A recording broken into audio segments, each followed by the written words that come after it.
नमस्कार, सार्वमंथन न्यूज महाराष्ट्रमध्ये आपलं स्वागत. पाहुयात आजची सविस्तर बातमी.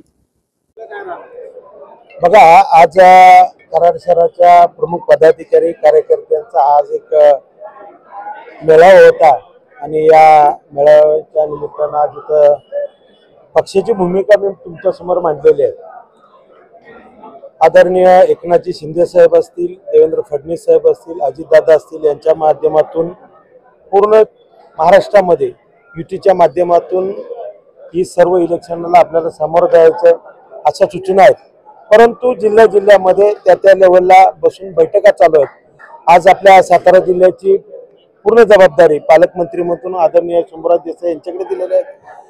त्यांनी सुद्धा या युतीच्या बाबतीत एक बैठक घेतली. बीजेपीचे आमदार होते, आमचे आमदार होते, स्वतः पालकमंत्री होते, त्यांच्या लेवलला एक बैठक झालेली आहे आणि ही चर्चा आमची पुढे चालू आहे.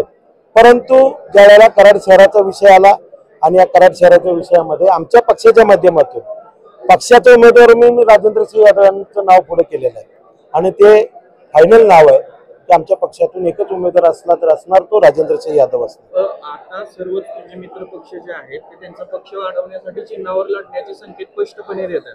मग शिवसेना का मागे राहिली की आम्ही पक्षाच्या चिन्हावर लढवू का स्थानिक आघाड्यांवर?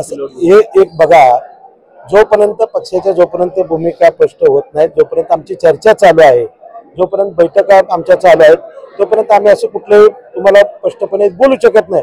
परंतु आमची पक्षाची भूमिका आहे, प्रत्येक पक्षाला अधिकार आहे, प्रत्येक कार्यकर्त्याला अधिकार आहे पक्ष वाढवण्याचा. त्यामुळे येणारं इलेक्शन आम्ही शिवसेने धनुष्यबाणावरतीच लढणार आहोत, इथं स्पष्ट आहे.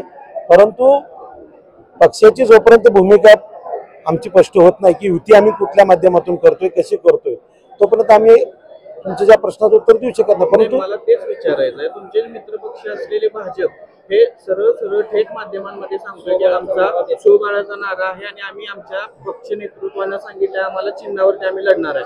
बघा, तुमच्या बरोबर चर्चा करायचं. आज एक सांगतो तुम्हाला, जरी आमची भविष्यामध्ये युती जरी झाली तरी सुद्धा त्यांची ज्या काय जागा असतील त्या जागेवरती त्यांच्या पक्षाच्या चिन्हावर लढतील.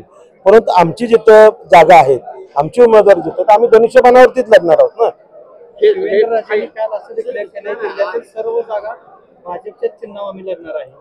त्यांचं बघा, आता ते नेते आहेत, त्यांच्या लेवलला ते बोलले असतील. मी एक पक्षाचा कार्यकर्ता आहे, संपर्क प्रमुख म्हणून या सातारा जिल्ह्याची धुरा सांभाळत आहे.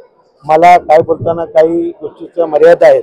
जोपर्यंत आमच्या पक्षश्रेष्ठींच्या बैठका पूर्ण होत नाहीत तोपर्यंत असा विश्वबळाचा नारा देऊ शकत नाही. परंतु तशी वेळ आलीच तर पूर्ण सातारा जिल्ह्यामध्ये स्वतंत्रपणे लढण्याची आम्ही पूर्ण तयारी केली.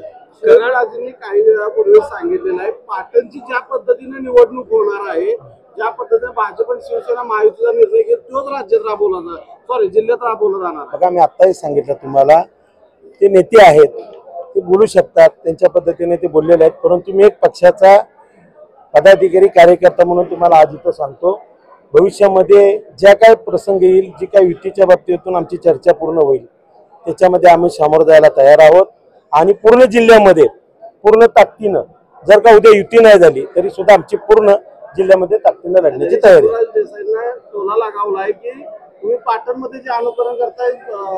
बघा, देसाई साहेबांनी स्पष्ट केलेलं आहे की जिल्ह्यामध्ये आमच्या पदाधिकाऱ्यांना, आमच्या शिवसेनेच्या कार्यकर्त्यांना न्याय मिळाला पाहिजे, त्यांना सन्मान मिळाला पाहिजे. सन्मानपूर्वक जर गोष्टी असतील तर पुढे जायचे. जर आमचा सन्मान होणार नसेल तर आम्ही स्वतः तयारी आहे आमची. कराडमध्ये सन्मान ठेवलेला नाही ना असं मी म्हणत नाही. अजूनही चर्चा चालू आहे, त्यांच्या बरोबर. आम्ही बी आमच्या पक्षाची भूमिका आज मी डिक्लेअर केली. आमचा उमेदवार, तुमचा कार्यकर्ता तुमच्या बरोबर आहे, शिवसेनेचा कार्यकर्ता तुमच्या बरोबर आहे. मग तुम्हाला कराड नगरपालिकेमध्ये किंवा इतर नगरपालिकांमध्ये निर्णय घ्यायला वेळ का लागतोय? जर तुमचे मित्रपक्ष तुमच्याशी सन्मानानं वागत आहेत असं तुम्ही म्हणताय, तर तुम्ही का निर्णय घ्यायला वेळ लावताय? बघा, मी असं म्हटलं नाही. आम्ही काय म्हटलंय की जिथं आम्हाला सन्मानपूर्वक वागणूक मिळेल, आमच्या पदाधिकाऱ्यांना कार्यकर्त्यांना न्याय मिळेल, त्या ठिकाणी युती होईल. ज्या ठिकाणी मिळणार नाही त्या ठिकाणी आम्ही आमच्या पद्धतीने आम्ही ताकदीने लढू. विषय येतच नाही ना. मित्रपक्ष अजित पवार जे आहेत, अजित पवारांचा जो राष्ट्रवादी आहे, त्यांना बघा, आमची महायुती आहे. महायुतीमध्ये आम्ही तिन्ही पक्ष एकत्र आहोत. ज्या ठिकाणी प्रत्येकाची वेगवेगळी ताकद आहे काही ठिकाणी आमची ताकद आहे, काही दुसऱ्या ठिकाणी त्यांची ताकद आहे. ते आम्ही समन्वयाने या विषय सगळे मिटवत आहोत. मंथन न्यूज महाराष्ट्राला लाईक करा, शेअर करा, सबस्क्राईब करा.